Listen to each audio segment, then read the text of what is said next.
Fala pessoal, papo de salão no ar e olha quem está sentado na minha cadeira. Jean Loureiro, esse cara mais famoso político de Santa Catarina. Tem muita história para contar para a gente hoje, mas não esqueçam, inscreva-se no canal, compartilhe essa entrevista com esse cara fantástico, curtam e ative o sininho para fazer o canal decolar. Jean, é um prazer tê-lo aqui. Papo de salão. Obrigado, Carlos. Vamos ouvir a sua história na política. Vamos conhecer o Jean Loureiro um pouquinho mais sobre a política, enquanto eu corto seu cabelo. Beleza? Capricha no cortando. Deixa bonito, né, cara? Primeiramente, Jean, eu sei que você entrou para a política como vereador em 1996. O que te fez ir para a política? O que te trouxe para esse mundo diferente dos outros mundos? Vou fazer só uma pequena correção. Foi Claro. 1992. 92? 92, foi 32 anos atrás. Ó. Eu era estudante de Direito da Universidade Federal, muito jovem ainda, com 18 anos de idade, Sim. mas eu tinha uma militância na política estudantil desde a época do colégio, né, de participar como líder de sala, em todos os eventos. E os meus amigos começaram a me estimular que nós deveríamos ter um representante na política. Os que têm a minha idade devem lembrar que no ano de 1989 tivemos um grande movimento dos jovens no Brasil, que era chamado Movimento dos Caras Pintados, que acabaram tirando um presidente da República, né, por problemas de corrupção. E aquilo fez com que os jovens pudessem acreditar mais que era possível renovar a política, participar. E eu tive uma pessoa que sempre me inspirou muito, meu pai, apesar de nunca ter sido político, ele gostava de política, me estimulava que eu participasse. Eu acabei disputando aquela eleição. Foi uma eleição engraçada, porque era uma eleição que começava com os amigos iam pedindo para os pais, para os avós, e foi crescendo a campanha. Sim. Eu acabei, de maneira inesperada para muitos, né, porque não era um favorito, né? Eu lembro que o meu partido tinha 2 vereadores já eleitos, então aqueles eram os favoritos.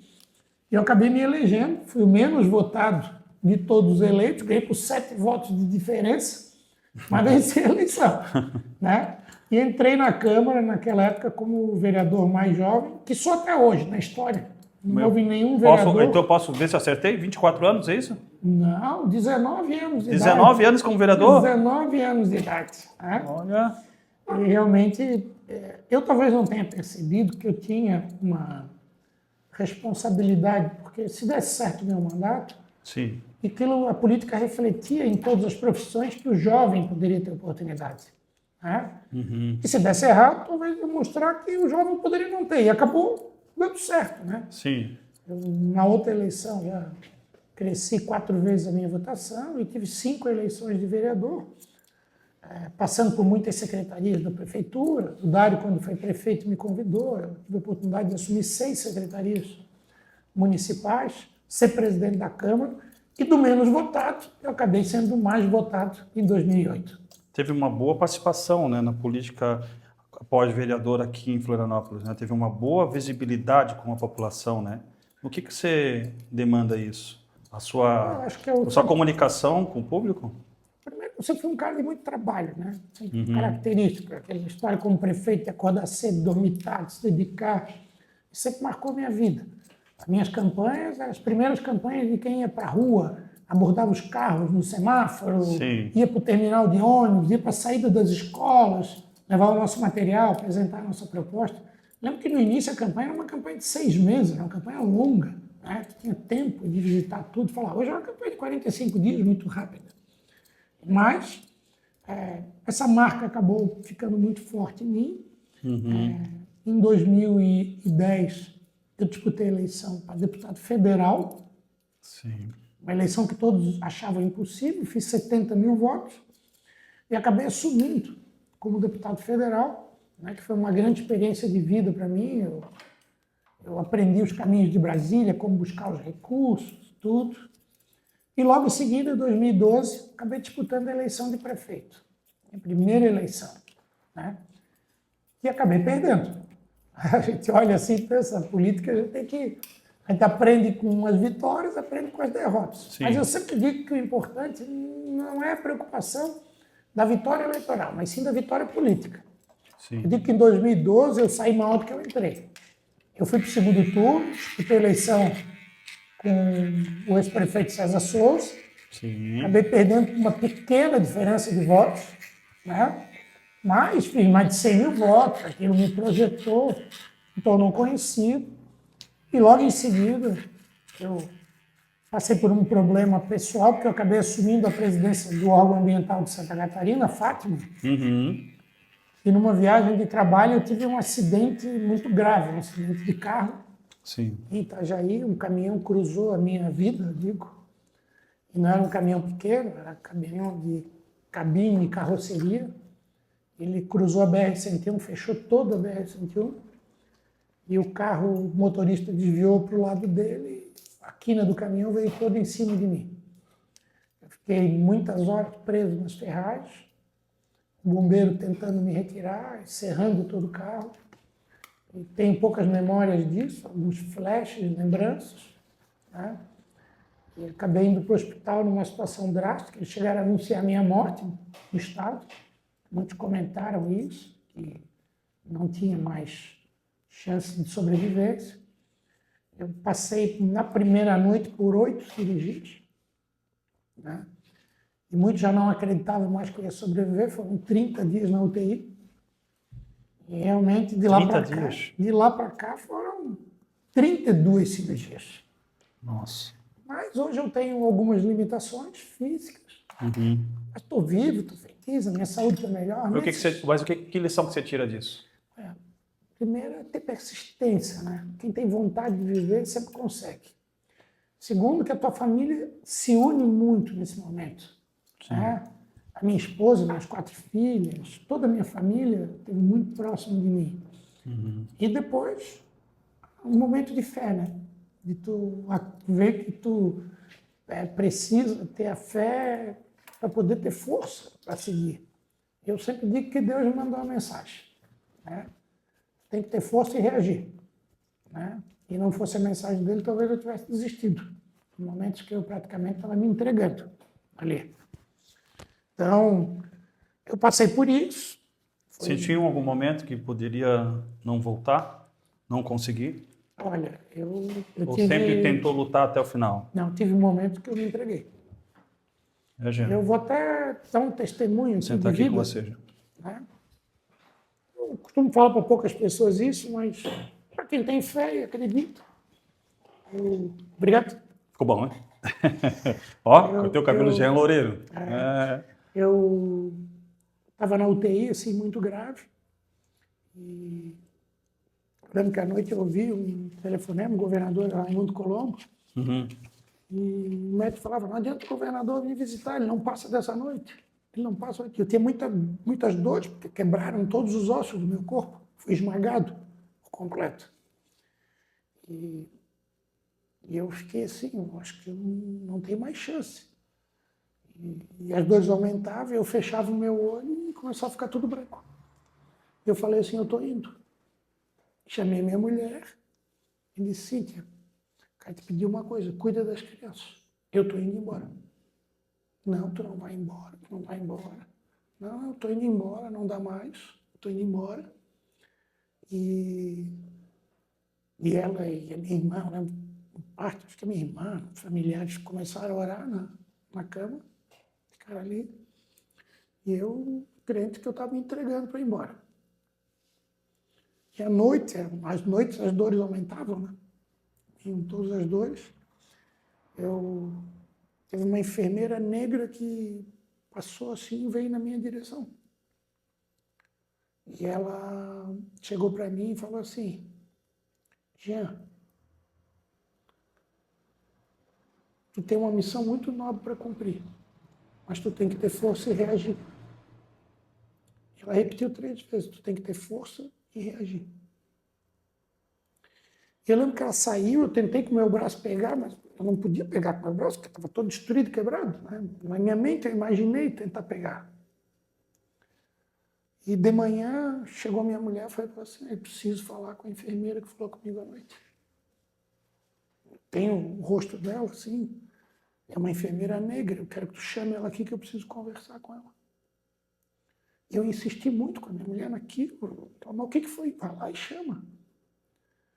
E ela foi, depois de um tempo, ela voltou e disse assim, amor, aqui na UTI todas as enfermeiras são brancas, não tem nenhuma negra. E eu vi que ali eu estava recebendo uma mensagem. E eu falei assim, chama o médico. O que foi? Chama o médico. Eles ligaram, o médico não estava, me atendia, veio um outro médico. O que foi? Eu não vou mais morrer. Eu vou ter força e reagir. E e aquilo começou toda uma luta, né? Para sobreviver às dezenas de cirurgias, os momentos difíceis, a morfina o tempo inteiro tomando corpo para aguentar as dores. E depois de muito tempo eu voltei para casa numa cama hospitalar. Era um guindaste, me tirava depois para conseguir jogar na cadeira de roda. Eu voltei a trabalhar de cadeira de roda já com dores no corpo, que eu rompi o nervo ciático, minhas dores neuropáticas, que é uma dor muito forte também. E eu acabei indo, lutando e fui vencendo. E fui candidato a deputado estadual no ano seguinte, de muleta. Fiz a campanha de muleta. Fiquei 1 ano e pouco de muleta. Eu assumi como deputado de muleta ainda, nos momentos. Então isso me fez, primeiro, quando eu andava de cadeira de roda no centro de Florianópolis, eu descobri que a acessibilidade era terrível na cidade. Uhum. O momento de viver a vida hospitalar e as pessoas ali, algumas morrendo, sofrendo, buscando a oportunidade de ver da importância nesse momento. De tu ver a família e a fé como valores fundamentais na vida. Eu sou uma pessoa hoje que eu choro até em filme de comédia, né? Antes eu era uma pessoa fria, dura, não chorava. Talvez, eu acho que hoje eu sou melhor pai, melhor marido, melhor amigo, né? Por ter passado por isso, que são provações na vida de quem precisa resistir. Eu acho que eu consegui resistir. Em 2014 foi uma eleição linda, porque eu fui o deputado mais votado da história de Florianópolis. Até hoje, ninguém bateu o meu recorde de votação, que eu fiz há 10 anos atrás. Né? E aquilo tudo me permitiu fazer um mandato de deputado estadual muito atuante e concorrer à eleição em 2016 de novo, né? Estando na oposição. Porque todo mundo sempre acha que quem está com a máquina, né, tem a vantagem, tem a estrutura, os cargos comissionados. Mas eu acabei disputando a eleição e acabei vencendo. É uma eleição muito difícil. Venci no segundo turno a Angela Min. Aquela oportunidade com uma pequena diferença, né, 1.000 e poucos votos. E peguei uma prefeitura com muita dificuldade financeira. Um momento difícil, a população não acreditava na prefeitura, os fornecedores não recebiam, não acreditavam na prefeitura.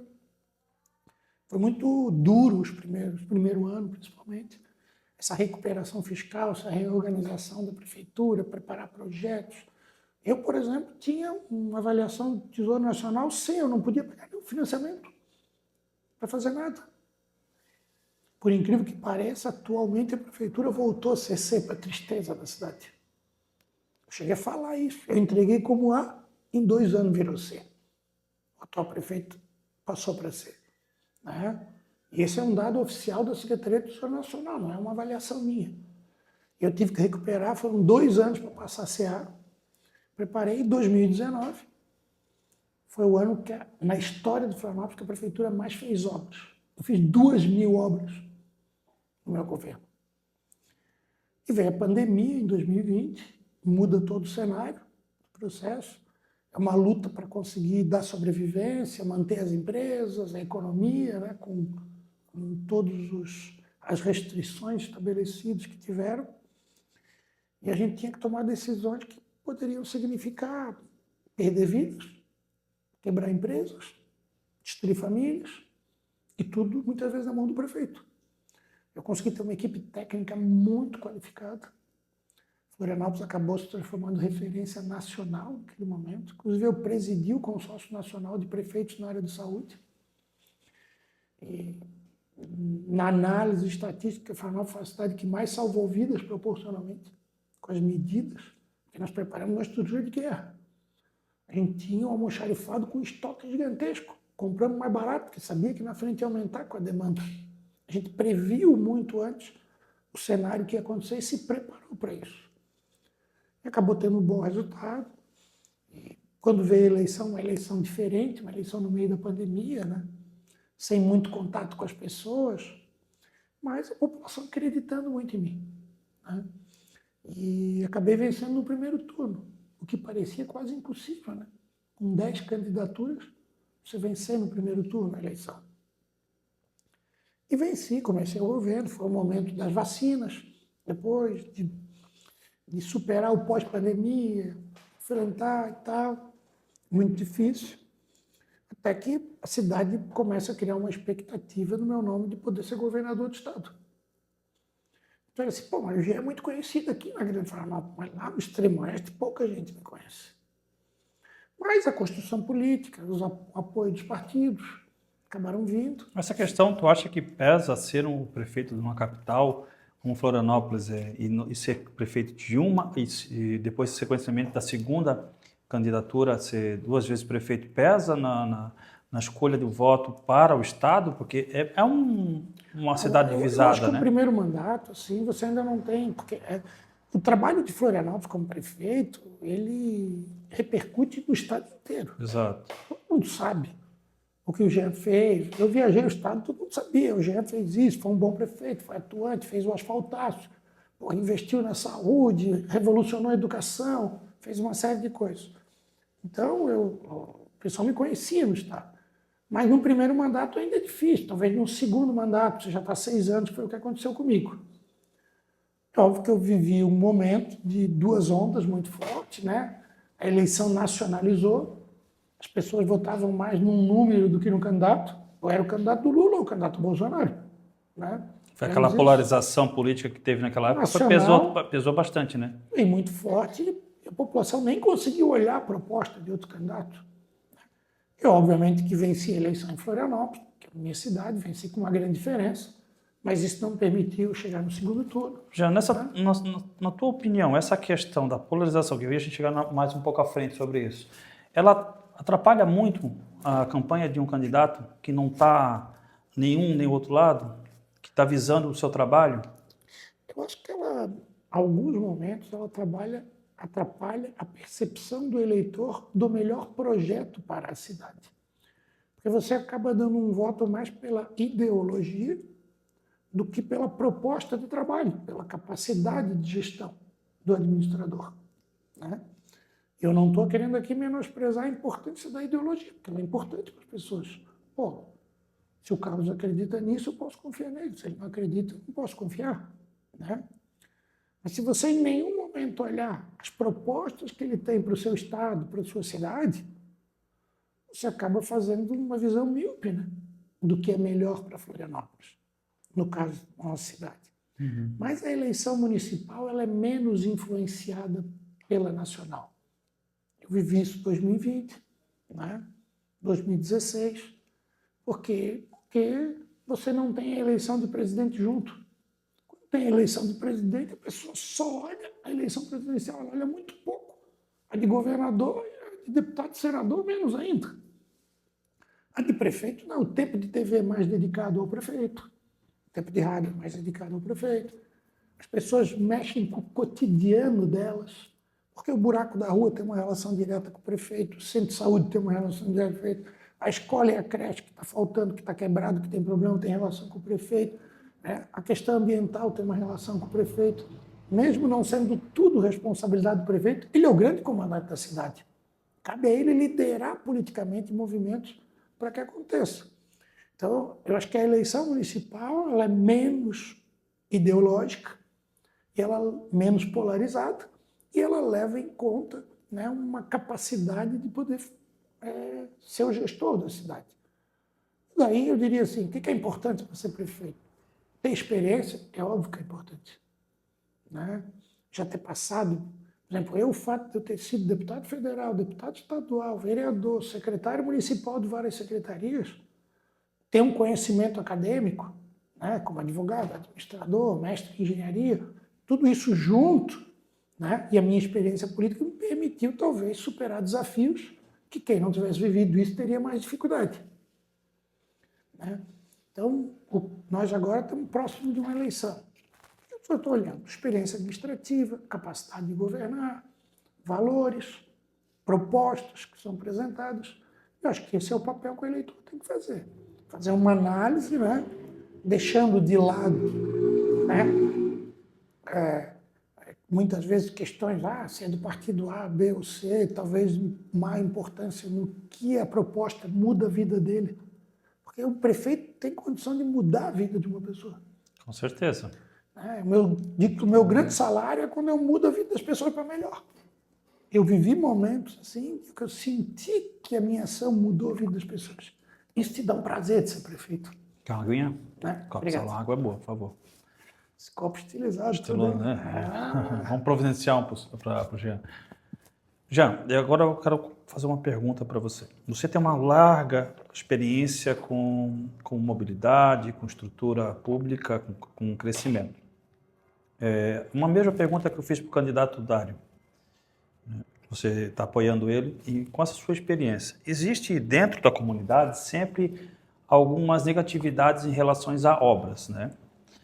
Não diretamente a obra da prefeitura, mas sim a quem produz antes da prefeitura, no caso, o Casan. O Casan vem, que isso é uma fala pública, né? Faz o buraco e espera a prefeitura tampar. O que falta nessa conexão entre prefeitura e Casan para que haja uma conjuntura para que aconteça de uma vez só? A Casan veio, fez, a prefeitura já tampou. Olha, o que não pode acontecer é o que está acontecendo agora, uma submissão da prefeitura a Casan.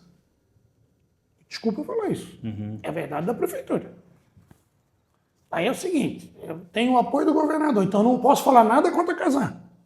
Porque se o prefeito falar contra a Casan, está brigando com o governador. Então ele fica quietinho e vai engolindo todos os problemas que a Casan está trazendo para Florianópolis. Eu já vi o prefeito atual dizer que se o sul da ilha não tivesse o projeto em execução, ele iria romper o contrato com a Casan. Mas ele não fala mais disso agora. Ele não está mais falando disso agora. Você se esqueceu ou se não falou a verdade. Entendeu? A Casan hoje é um problema sério. E a Casan é uma concessão do serviço público municipal. A prefeitura é a chefe da Casan. Ela não pode aceitar fazer uma pavimentação e no dia seguinte destruir. Eles é que têm que seguir o planejamento que tem que ser feito.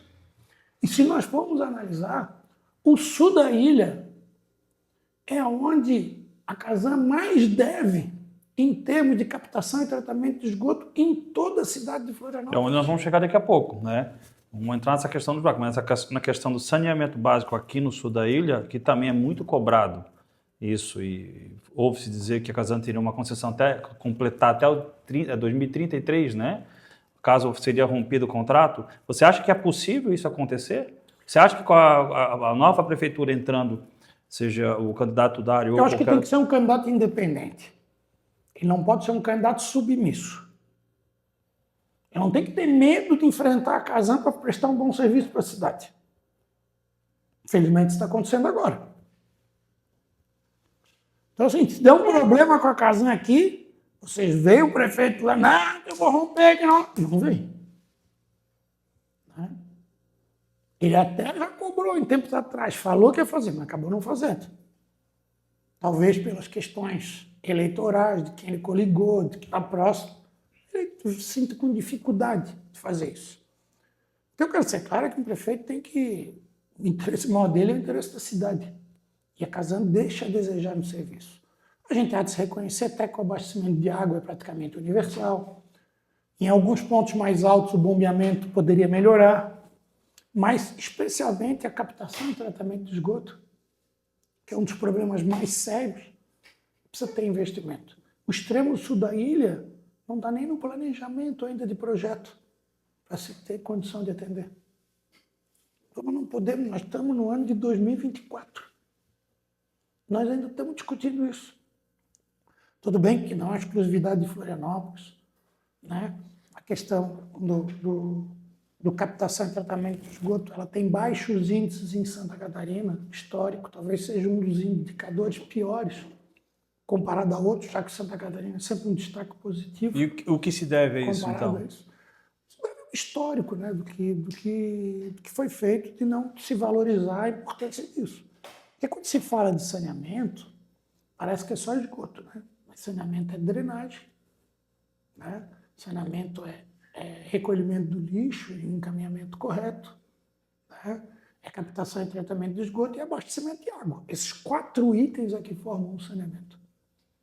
Quando a gente discute saneamento, a população ainda não consegue ter uma percepção, né, perfeita do que é isso. Então tem que deixar muito claro. Não pode ter falta de água. Tem que atender todos os locais. Esgoto tem que captar em todos os locais, ter um tratamento adequado e um descarte adequado. A gente tem que ter um recolhimento de lixo com um resultado satisfatório e um bom encaminhamento. E tem que ter um sistema de drenagem que possa atender. Agora, o histórico, e eu não vou falar daí do governo atual, né, porque é um histórico muito antigo. Foi de uma época em que se investia pouco em drenagem.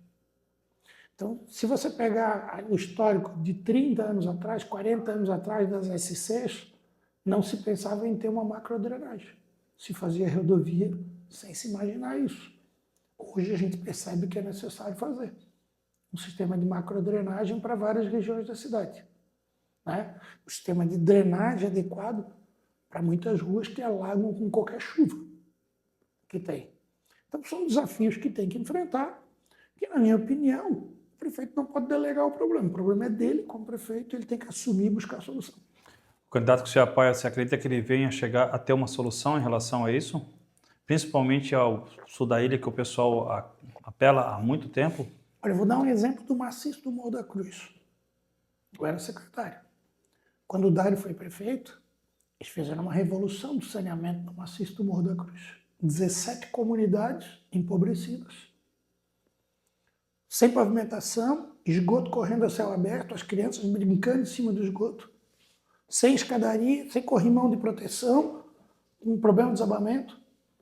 Houve todo o investimento do PAC, onde o governo federal permitiu, o Estado teve capacidade de buscar esse recurso e houve uma transformação.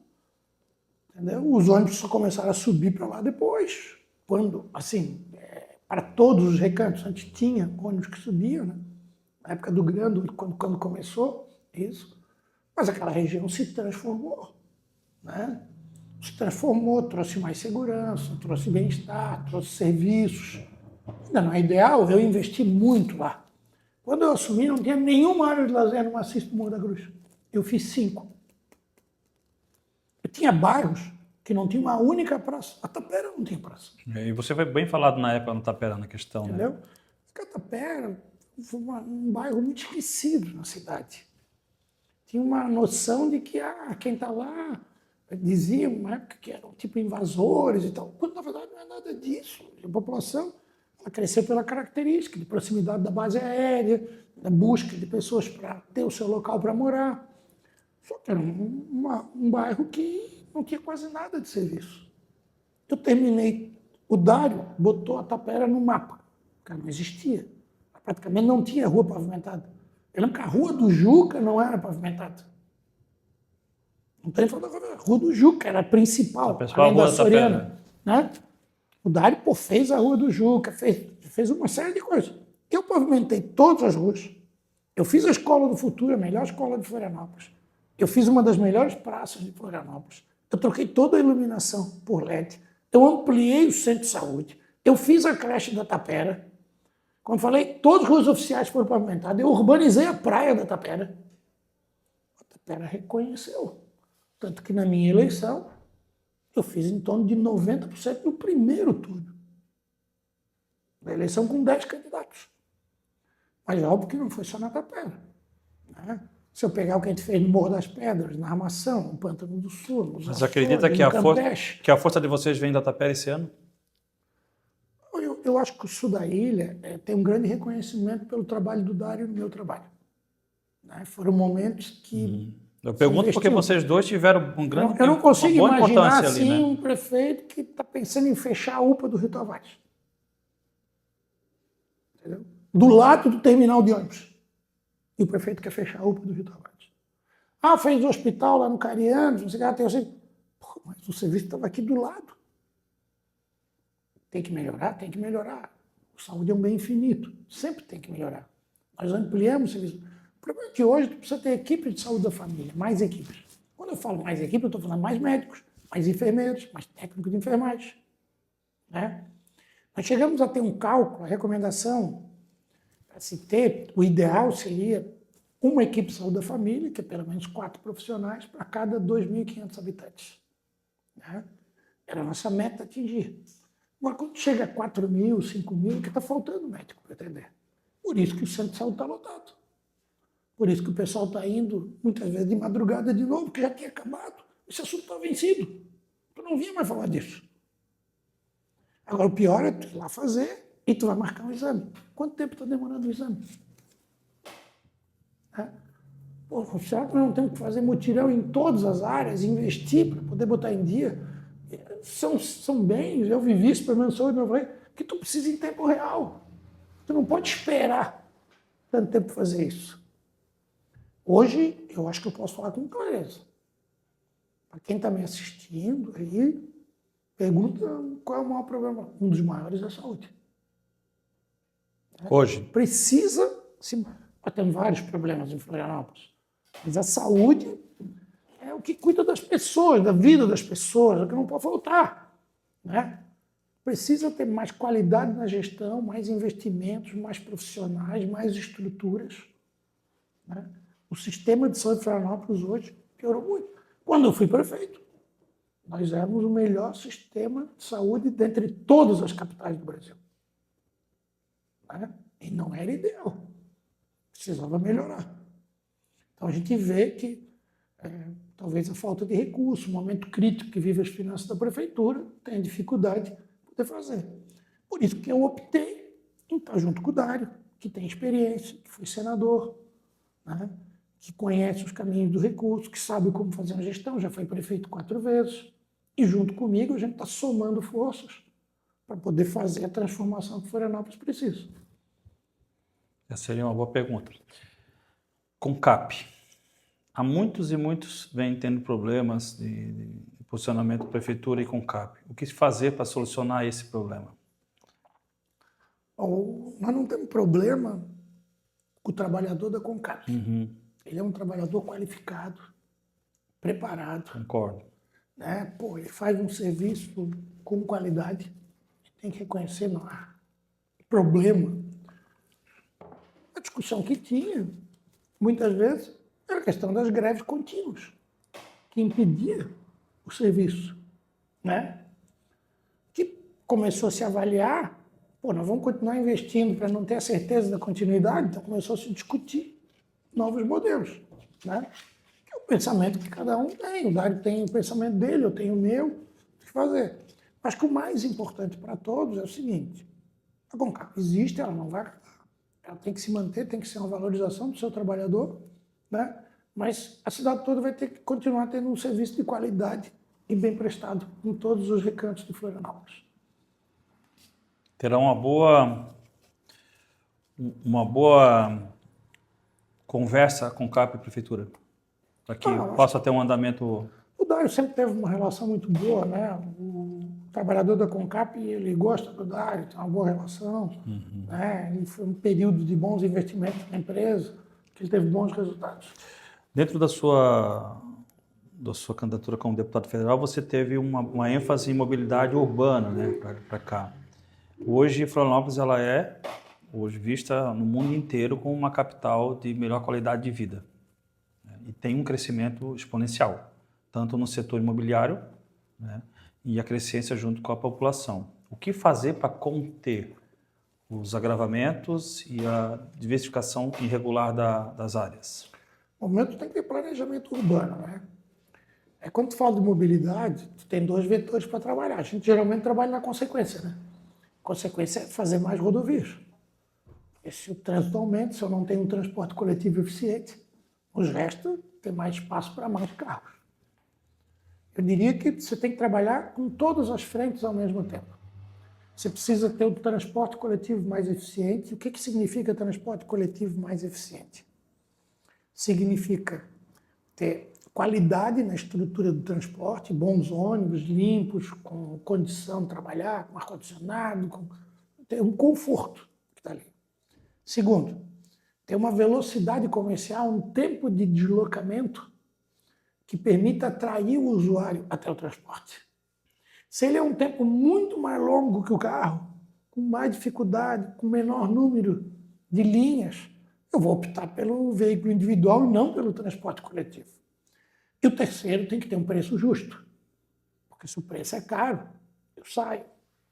Para quem mora no sul da ilha, eu vou trazer uma lembrança. Os que moram há menos tempo não lembram isso. Eu sou de uma época, até 2004, que as pessoas no centro não contratavam quem morava no sul da ilha, porque a passagem aqui era mais cara. Então o vale transporte custava mais para o empresário quando contratava o empregador. Então ele perguntava onde é que você morava, no Pântano do Sul. Esquece que a vaga não vai ser tua.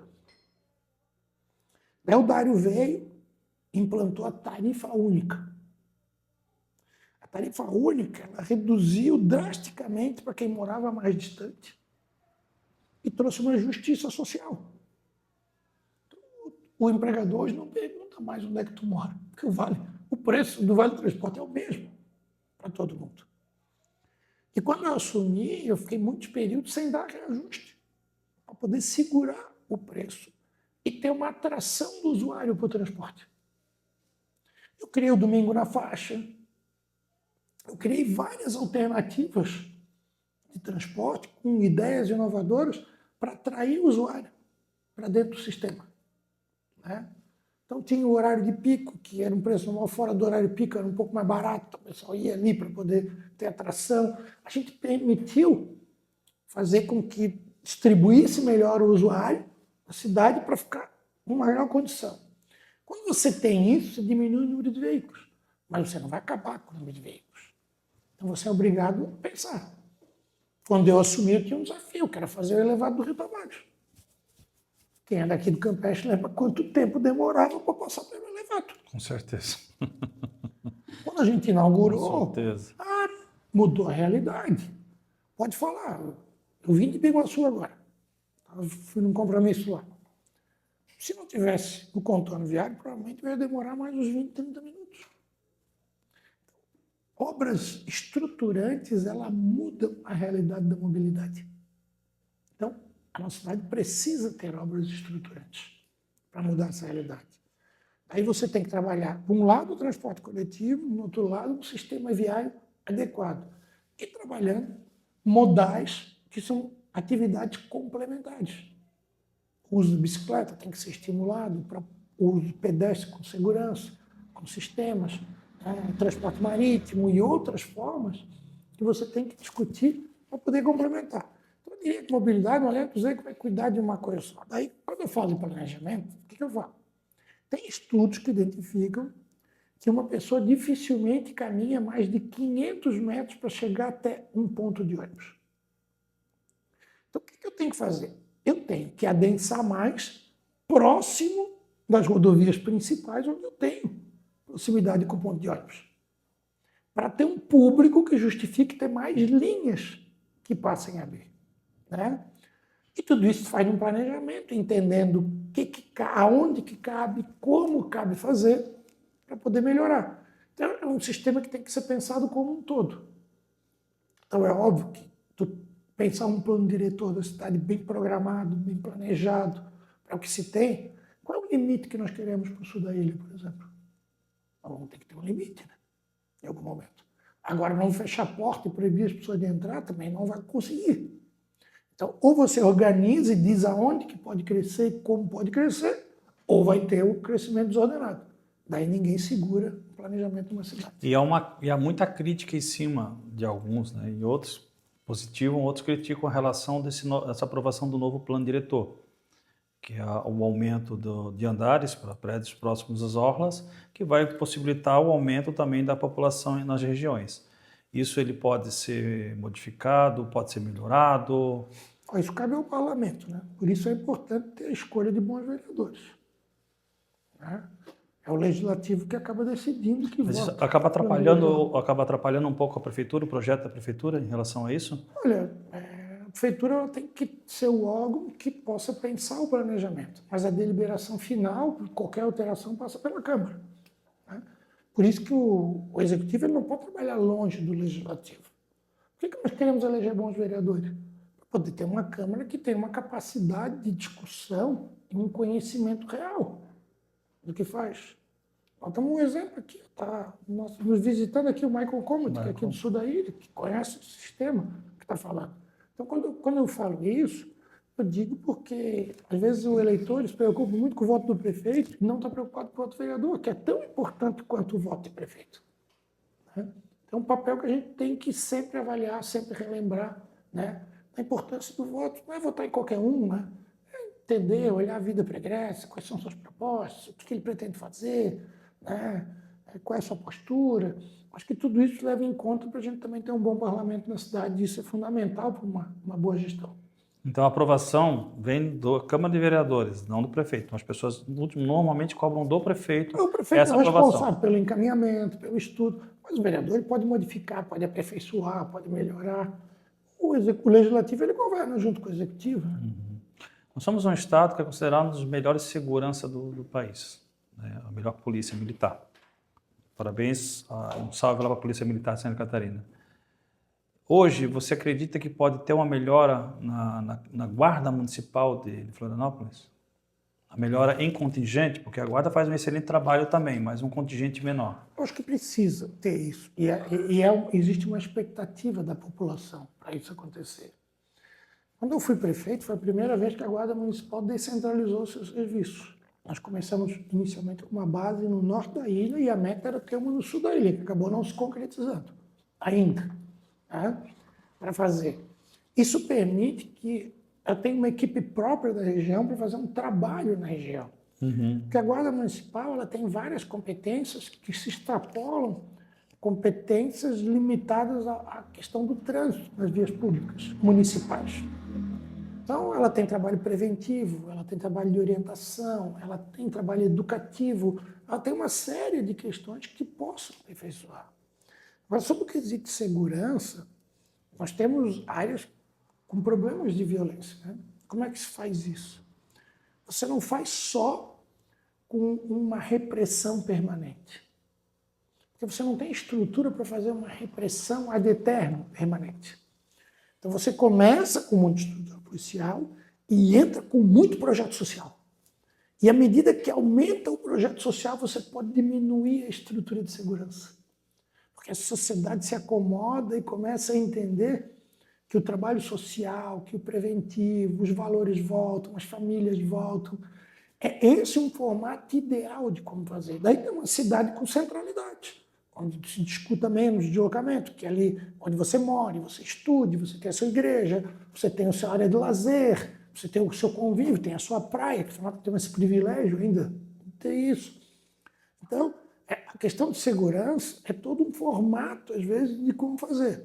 A nossa polícia ela tem um desempenho muito bom, né, reconhecido nacionalmente nesse trabalho, mas ela não tem sucesso se ela não trabalhar em parceria com o poder público municipal, na área social, na área preventiva. Por isso que eu digo, a Guarda Municipal é um desejo de muitos, porque é mais um serviço que também se leva à segurança, né? Óbvio que são competências muitas vezes distintas da Polícia Militar, da Polícia Federal, da Polícia da Guarda Municipal, da Polícia Rodoviária Federal, da Polícia Rodoviária Estadual, mas tudo se complementa, porque à medida que você tem estruturas de segurança, você sente um ambiente mais seguro. Mas Quando o Dário foi prefeito e construiu o quartel do bombeiro aqui do sul da ilha, não mudou a realidade para o sul da ilha?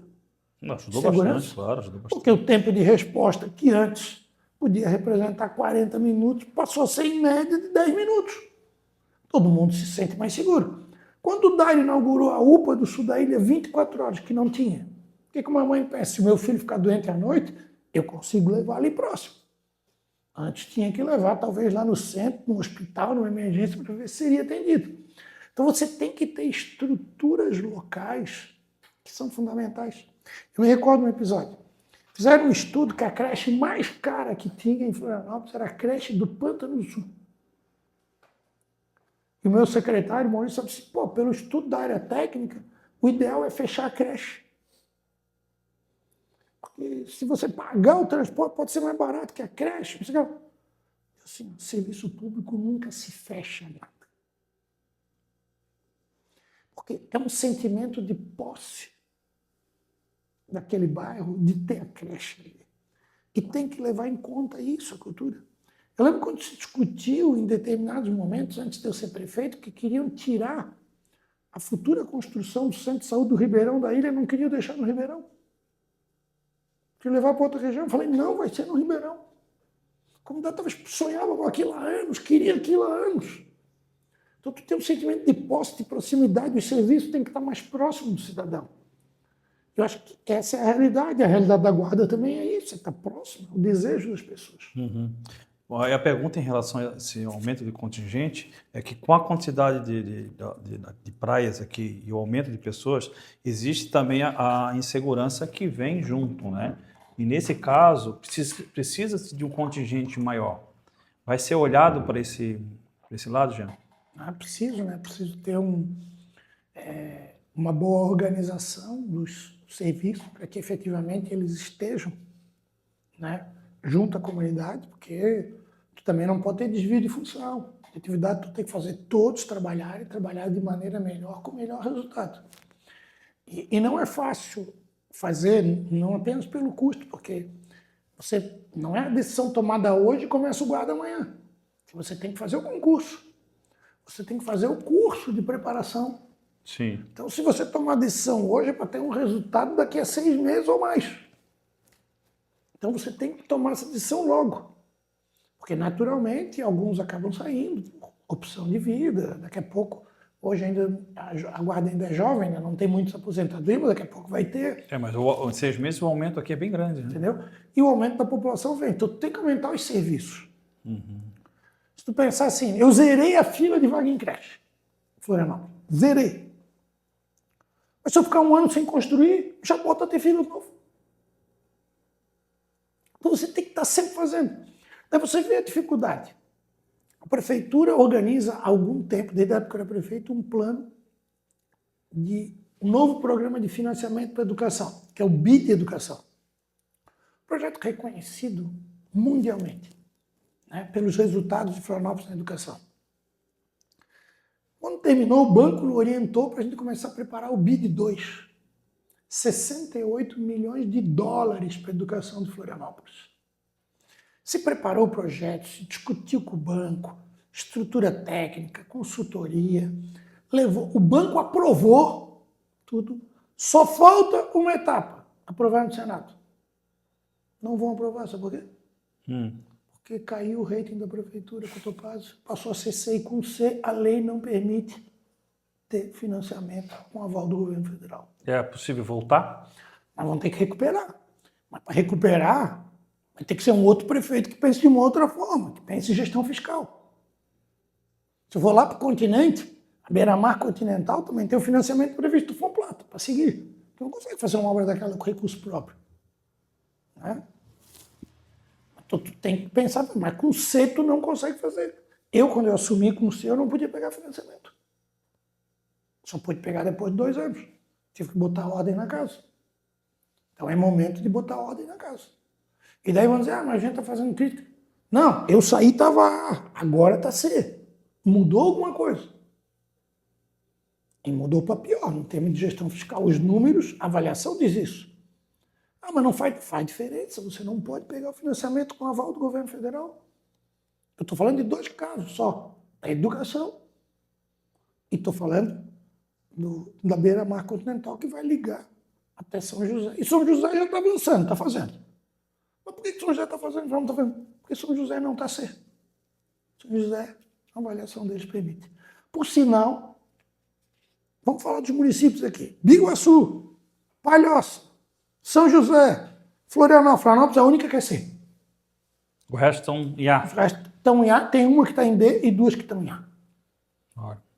Você vê assim, alguma coisa está errada, entendeu? A população, é difícil entender isso. A população não conhece. Financiamento. Mas quem é que está perdendo? Quantas escolas nós vamos demorar a deixar de construir nos próximos 2 anos porque não pegamos financiamento do BID? Quantas vagas em creche não vão deixar de fazer porque não pegamos financiamento do BID? Quantas novas escolas do futuro nós poderíamos ter feito se tivesse financiamento do BID? Então, é isso, assim, a cidade, se errar na escolha, pode atrasar 4 anos. E daí tem que retomar para vencer. Por isso que eu sempre digo que é momento sempre de todo mundo pensar muito no voto. Não dá para fazer um voto pensado apenas no que se assiste pelo gestor na rede social. Porque ele não vai botar o problema. Ele vai encenar, né? Porque a rede social muitas vezes é uma encenação. Alguém prepara o que está escrito, alguém capta as imagens, depois edita e bota o videozinho dele. E nós só assistimos o videozinho, pronto, tudo bonitinho, né? Ali. Agora, quem está vivendo no dia a dia no centro de saúde, quem chega na UPA e vê a fila, isso não vai para a rede social dele. Quanto tempo demora para fazer um exame? Não vai para a rede social dele. A falta de papel higiênico numa escola não vai para a rede social dele. Né? Entendeu? A falta... Agora cortaram servidores da limpeza das escolas. Merendeiras. Professores, vamos ser francos assim. A creche do futuro que se ensinava robótica, artes. Cortaram todos os professores, não tem mais. A visão de creche do futuro. E o sindicato está brigando com a prefeitura para poder voltar. Né? Uma visão de corte. Não dá para cortar de educação. Mas o problema é que chegou um momento que não cortaram de onde podia cortar. E agora estou cortando do que é importante. É isso que eu não quero para Florianópolis. Muito bem. Já entramos na educação, então encerramos para uma última pergunta aqui já. Questão de cultura. Turismo, Florianópolis. Florianópolis, ela é hoje uma cidade turística, já há muito tempo, né? Não é hoje, né? Então ela absorve aqui grandes eventos, como principalmente corrida, que nós vamos ter agora final de semana, né? Tem triatlon, tudo. Então são eventos fortes. Nosso sistema hoteleiro, ele não está comportando esse aumento de eventos esportivos. Consegue se modernizar isso, trazer esse sistema hoteleiro maior para Florianópolis, para chamar mais eventos, como, por exemplo, reclamações de várias pessoas. Nós não temos um centro de multiuso que comporte um grande evento esportivo. Né? Nós não temos sistemas hoteleiros que possam trazer e abrigar essas pessoas aqui. A infraestrutura turística ela é fundamental para pensar o turismo. Mas o turismo ele é um tema transversal. Né? A gente está falando de saúde. Quando tu tem uma UPA que funciona bem, o turista também vem porque ele também usa a UPA. Exatamente. Né? Então é um ponto favorável. Se você tem segurança, você tem um turismo com mais qualidade, porque a pessoa sabe que Florianópolis está segura na cidade de Florianópolis. Se você tem um transporte coletivo melhor, a pessoa vem porque usa também o transporte coletivo. Então, citei só alguns exemplos. Mas a infraestrutura turística, primeiro, ela tem que levar em conta a capacidade nossa de divulgação da cidade de Florianópolis em pontos turísticos que sejam estratégicos. Não adianta eu querer divulgar na Austrália que tem que vir em Florianópolis. Porque a Austrália é muito longe, custa muito caro vir para cá, não tem ligação aérea. Não vou fazer. Né? Agora, eu posso, se vamos ter uma rota até Portugal, fazer uma divulgação de Florianópolis, Portugal, para o turista português vir para cá. Uhum. Ele vai vir num voo direto, que é muito mais fácil ele vir. Se ele parar em São Paulo, ele vai para o Rio de Janeiro, outra opção não vem para cá. Começa a ter atrativo. Então você primeiro tem que direcionar qual é o turista que traz mais recursos para Florianópolis. É esse que eu quero investir. Eu quero um turista que deixe mais recursos aqui, que empregue mais, né? Que gaste mais, que consuma mais no bar, no supermercado, na farmácia, no restaurante, no hotel, na praia. Eu quero que ele está gerando emprego, ele está consumindo, está deixando riqueza. Exatamente. Na cidade. Né? Para isso você tem que pensar o turismo de maneira muito profissional. Né? Profissional o que é? É trabalhar com as agências de turismo para que possa ter divulgação do nome, ter participação em feiras internacionais que possam promover a cidade de Florianópolis, porque a promoção ela é fundamental. Depois é necessário ter um receptivo do turista, que ele se sinta confortável quando chega em Florianópolis. Quando eu falo receptivo, estou falando de uma placa de sinalização boa, onde ele possa se dirigir, né? Eu estou falando de uma orientação de central de atendimento ao turista, às vezes até a papelaria, que hoje em dia é digital, mas de mapas daquilo que se faz, né? Tem aplicativos que ofereçam serviços conjuntos para a cidade. Tem que usar a inteligência para se fazer isso. E, de certa forma, tu tem uma infraestrutura turística, de rodovias que façam permitir chegar aos locais que desejam melhor, ter serviços. Eu construí muitos decks de acesso, que foram feitos na cidade inteira, onde o turista aproveita, tem um ambiente daquilo. E tu tem que falar do turismo de verão, turismo de praia, e um turismo de inverno, que é essencialmente um turismo de eventos. Qual é a estrutura de eventos que nós queremos? De ter estruturas públicas e privadas, porque você tem que estimular a iniciativa privada a estar dentro do serviço de turismo, onde todos ganham, né? Estimular hotéis em locais estratégicos para poder atender demandas necessárias para fazer. Agora, aqui não conseguimos ainda trazer uma bandeira internacional, que é um atrativo às vezes que vem. Mas nós temos bons serviços que são prestados, que precisa às vezes ter um apoio para divulgação de como fazer, né? Florianópolis é uma cidade que no Airbnb ela é muito procurada. Sim. Então essa locação residencial ela acontece de maneira muito intensa, que é fonte de renda de muita gente, a gente sabe disso, muita gente vive de um aluguel aí. Eu alugo um apartamento que eu tenho lá nos Ingleses, fatura um dinheirinho no verão, entendeu? Tem lá, pago tudo, ainda sobra um pouco, né? É aquilo, então, e tem gente que às vezes aquilo é um complemento de renda que faz. Eu lembro nós vivemos crise do dólar, que a Argentina às vezes não vinha para Florianópolis. Meu Deus, era anos de sofrimento no verão. Agora a gente não depende mais só do argentino. A gente tem um turista do interior de Santa Catarina, a gente tem um turista de outros estados que estão indo para cá, a gente tem outras nacionalidades que estão procurando, e a gente tem eventos o ano inteiro que faz girar a máquina do turismo. Então ela é fundamental para todas as regiões. Nós temos uma coisa que é de graça, né, que é a beleza natural incomparável. Florianópolis é incomparável. Eu vou, não sei, me desculpe, com todo respeito, a nossa é incomparável. Com certeza. A nossa é linda, entendeu? Puxar a farinha para cá, nós tem que não temos um local lindo. Nós temos centenas de locais mais de lindos. 42 praias aí. Entendeu? Nós temos centenas de locais lindos em Florianópolis. Né? Nós temos natureza, nós temos tudo aqui. Né? Só que precisa, obviamente, dar uma condição melhor para que o turismo seja cada vez mais profissionalizado. Quando eu falo assim de treinamento e capacitação para o turismo, será que nós não temos que pensar que o nosso trabalhador do turismo ele não pode ter um curso básico de inglês e espanhol para atender melhor o turista aqui? Seria ideal, né? Entendeu? Seria ideal. Então, são os pequenos exemplos que eu estou usando que melhoram a qualidade do turismo. E se melhora, qual é a nossa principal avaliação? Não é quantos vêm, é quantos vão querer voltar. Exato. E quantos vão falar bem de Floripa. Exatamente. Né? Então, eu estou dando exemplos que daí eu vou trazer isso para a gestão pública. O prefeito ele tem que ser o maestro disso tudo. Né? Ele tem que conviver, ele tem que liderar. O prefeito é o líder da cidade, é o líder maior. É o que a gente espera, na verdade, de um prefeito. Muito bem. Jean, projetos futuros? Bom, eu sou vice-presidente estadual do meu partido, União Brasil, né? Tenho uma responsabilidade do Estado de poder ajudar a eleição. Mas por ser de Florianópolis, aqui da região, vou estar muito intenso na campanha de São José do Iguaçu, e especialmente Florianópolis, onde eu tomei a decisão de apoiar o Dairo. Nosso partido ofereceu a vice-prefeita, que é Maria Cláudia, uma psicóloga muito qualificada, uma servidora concursada de carreira da secretaria, foi minha secretária de assistente social. Por sinal, o Florianópolis tem servidores públicos muito qualificados, né?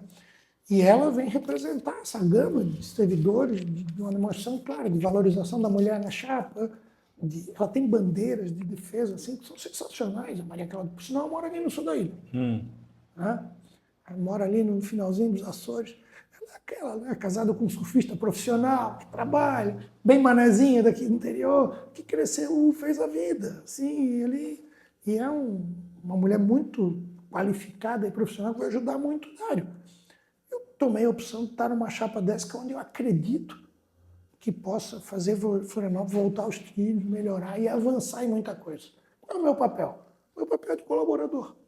Isso tudo. Talvez a minha experiência, né, de poder ajudar o Dário a governar, a Maria Cláudia a governar e tal. Eu só vou disputar a eleição daqui a 2 anos, em 2026, nessa. É até bom aproveitar a tua audiência para explicar. Tu tem que ser candidato, mas eu não posso, gente. Porque eu venci as 2 últimas, né? A lei não permite o terceiro. Eu não posso nem ser o vice, né? Eu não posso nem disputar a prefeitura de outra cidade. Nem parente meu pode disputar, porque a lei também não permite que parente possa disputar. Então eu vou voltar em 2026, né? Provavelmente para uma eleição de deputado estadual, porque eu acho que eu fico em Florianópolis, mais próximo da cidade. Daí, quem sabe, 2028 já possa pensar em se arriscar, querer ajudar um pouquinho mais a Floripa. E o governo do estado não está nos planos novamente? Aí depende da circunstância estadual, né? Depende desse momento de polarização, do que vai acontecer, do tamanho dos partidos políticos. Tu tem diversas variáveis que levam em conta, né? Mas anseia, Jean? Eu acho que talvez em algum momento, não sei se daqui a 2 anos, talvez mais à frente isso possa acontecer, né? Mas eu vou trabalhar muito, se for para ser, vai ser. Sabe que eu tinha um grande sonho na minha vida? Era ser prefeito. Eu sempre falei isso desde criança, vou ser prefeito.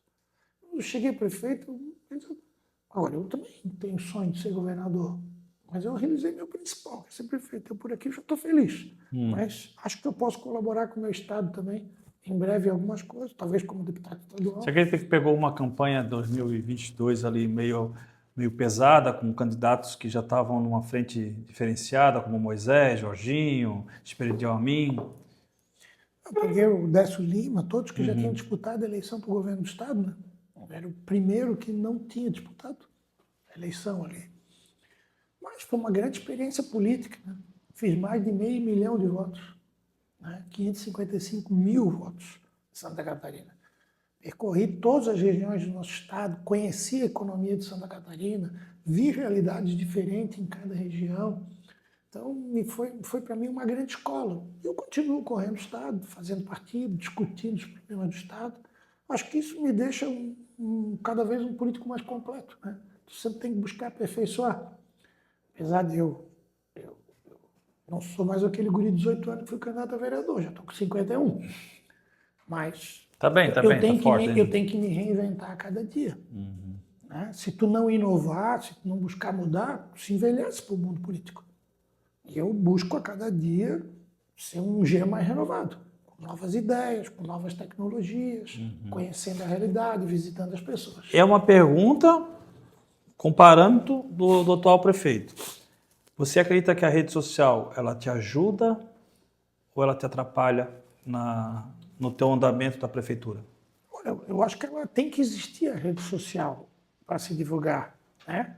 O problema é quando tu divulga um lado bom, quando na verdade o que está acontecendo é algo ruim, né? A saúde está boa, está boa, está boa. Isso é a rede social do prefeito. Mas a saúde a gente sabe que não está boa, né? Então não adianta tu querer insistir e mostrar, porque quem não conhece está vendo, acredita, mas começa a conversar com as pessoas, você começa a ver que tem outra realidade. Então a rede social, a divulgação, a comunicação, é uma obrigação. Prestar essa informação. Talvez ela não precise ter um caráter político-eleitoreiro, né? Ela tem um caráter de informação, né? Mas essa informação ela tem que ser complementar à ação. Porque se você fizer uma encenação de teatro, a gente não quer mais, a gente quer realidade. Para encerrar, deixa uma mensagem. Maicon, vem cá, Maicon. Vem aqui com a gente aqui. Aqui atrás da gente aqui, por favor. Deixa uma mensagem para os nossos ouvintes do Papo de Salão, pessoal do Instagram. Bom, queria primeiro te agradecer, Carlos, essa oportunidade, até esse papo legal aqui, agradecer o nosso candidato a vereador, Maicon Combat, aí, um policial rodoviário federal muito qualificado, cara, porra, que discute assim a fundo segurança pública, problema aqui do sul da ilha, está muito preparado, fico muito feliz dele estar no nosso partido, junto com a gente.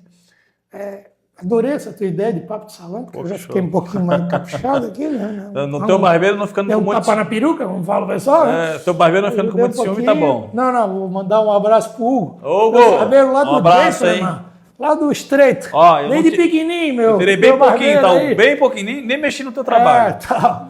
Mas é uma ideia criativa, né, de poder ter uma maneira de conversar com as pessoas. Agradecer aqueles que nos assistiram até agora, né? E achei que o teu debate aqui é um debate com muita qualidade de assuntos da cidade, né, de maneira imparcial, mas permitindo dar o ponto de vista de cada um. Cada um tem a sua verdade, não precisa ter certeza do que eu falo, seja o que é. Às vezes a pessoa tem outras interpretações, a gente tem que saber respeitar. A democracia é poder viver assim. Mas eu tenho a agradecer muito a minha cidade, Floripa, né? Tenho um grande orgulho de ter sido prefeito, vereador, deputado, ter mudado muita coisa na cidade. E o importante é eu saber que eu tenho saúde para poder ajudar a mudar mais. Você tem E bastante não saúde. desistir isso. Passou por um acidente tão grave, você agora está, ó, tem um crédito bem grande aí com o homem lá em cima. Deus quiser, vou ter muito assunto. Então, pessoal, muito obrigado, que Deus abençoe a todos aí. Um grande abraço para vocês. Eu quero agradecer novamente a tua presença, Jean. Muito obrigado mesmo. Marco, obrigado por ter trago o Jean aqui para a gente. E informar a vocês que é um prazer imenso ter aqui um grande prefeito que foi de Florianópolis, que foi o Jean Loureiro, fez um trabalho muito bonito para Florianópolis, uma experiência ímpar em relação à política catarinense, à política nacional e à política municipal, né? E é um prazer e poder tê-lo novamente aqui outras vezes será um grande prazer, Jean. Muito obrigado por vir aqui expor o seu trabalho, mostrar a sua opinião em relação a tudo que acontece e o que vai acontecer futuramente para Florianópolis. Obrigado, Okay? Carlos. Valeu, grande abraço. Papo de Salão fica por aqui. Agradecer ao Maicon, mais uma vez, Maicon Cômodo, candidato a vereador. Tá? E vocês que estão assistindo, prestem atenção na condição de voto. Façam como o Jean Loureiro falou, como nós viemos falando há muito tempo. Escolha bem o seu candidato, observe o seu trabalho, a realidade do seu trabalho, porque o voto é muito valioso. É a maior arma que um cidadão tem. Colocar um representante que possa realmente representá-lo. Então, preste atenção no seu voto, analise, estude e vote com consciência. Papo de Salão fica aqui, mas antes não esqueçam de compartilhe essa entrevista fantástica, toque o sininho para receber as suas notificações, curtam a nossa página pessoal e inscrevam-se no canal. Papo de Salão fica aqui, beijo no coração e até a próxima. Abraço aí, galera.